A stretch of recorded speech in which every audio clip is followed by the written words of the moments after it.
God's goodwill among men. Hello. Today I wanted to talk about goodness and sin. I didn't want to talk about sin only on its own or goodness only on its own, simply because the two concepts are necessary together to really understand one another. It is not that we live in a dualistic reality. We do live in a reality that is good. If you read the story of Genesis, God created the world good.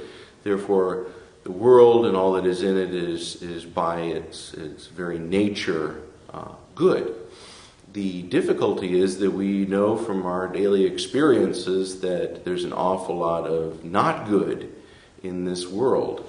And in the parlance of Christianity, that not good, that other than good, is sin. The quick and dirty definition of sin are things that are not the way they're supposed to be. Sin is not based on some kind of arbitrary rules that God sets up, but rather they are the organization. God has organized the world. He's given it a certain way things are. And when you go against those things, when you try to misuse what is good, you end up with what was not intended, which is sin. In the Greek language that was used to express the New Testament, the word that was picked was hamartia, which is the same word that you would have as far as an archer missing a target. What does it have to do with sin? Well, God is intended. He has a certain target, a certain ideal, the way things are, and when those things are deviated, when they're bent, then you have the occasion for sin. So the prospect of sin is that it isn't a reality unto itself. Sin doesn't have a substance. It isn't a created thing. Rather, it is the bending or the misshapen of things that were already good to begin with, and therefore can be restored to goodness. And this is the hope that all of us as Christians have, is that whatever our distortions are, that God can, in fact, through His grace and His love, is right them and change them. And as I've said in the other video, that transformation process is essentially what salvation is all about. Now, to understand what it is that we are trying to do as Christians, we are, in essence, trying to restore our relationship with God by accepting that restoration as He is offering it to us through His Son, Jesus Christ. Now that sounds rather complicated, but it is very simple, that what Christ did by dying on the cross and being resurrected with a new humanity and then sharing that humanity with all of us is He gives us a renewed humanity. We become a renewed person, let's say. And that doesn't make us like robots. If you are concerned that Christians seem to all be part of this kind of Borg thing, if you really go back and you look at the lives of saints and holy people, they're really not very boring people. In fact, they live rather interesting lives, because that restoration of creation means that things become as they actually are, and God is creative enough that He can make billions of people, and each one is unique, each one is different. The problem for many of us is that we try to be like something else. We try to reduplicate something that we think is more successful or better or what have you. And the truth of the matter is that doesn't always work. In fact, it never really works, but people keep trying and trying and trying. So sin, therefore, is this misuse of the good and deviation. I liken sin to taking a screw, saying I have to put this screw into this board. But instead of using a screwdriver, which is the way the screw is made, I'm going to use a hammer.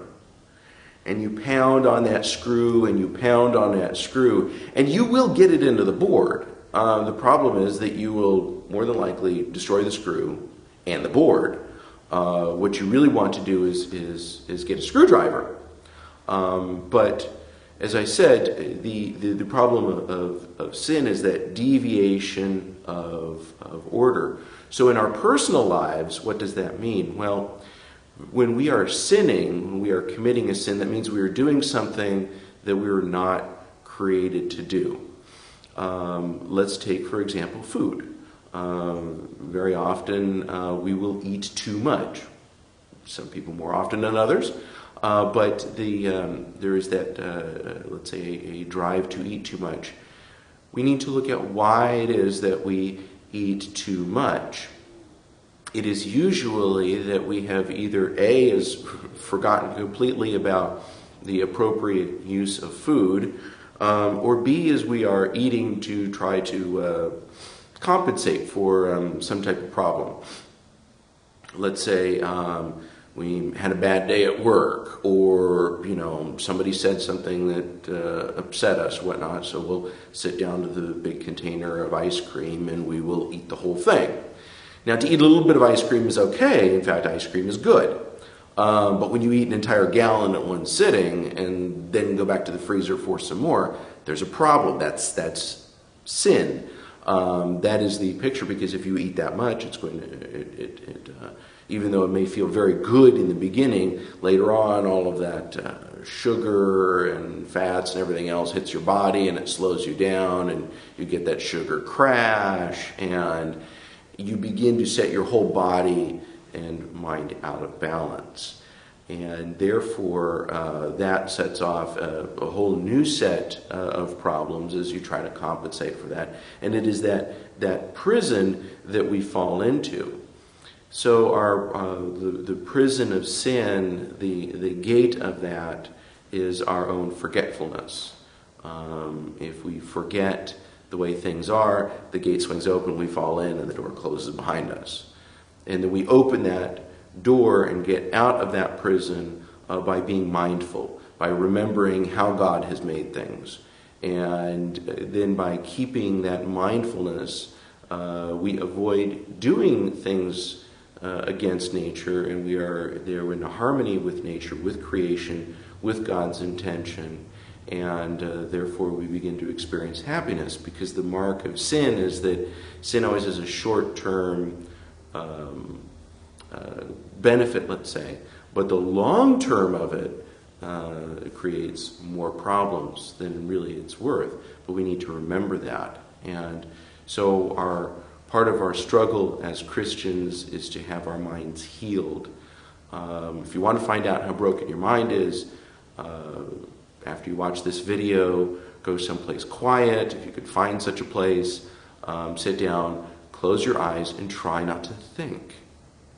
A few minutes of that should show you what's going on in your head. That's a sign of your brokenness. It's a sign of the brokenness that all of us as human beings have. And we jump into sin to get away from that very often, are the tormenting thoughts that we have. And I'll get more into that in some other videos, but I just wanted to give you a small idea of the idea of goodness and sin in Christian theology, and how that fits into our daily lives. So, thank you.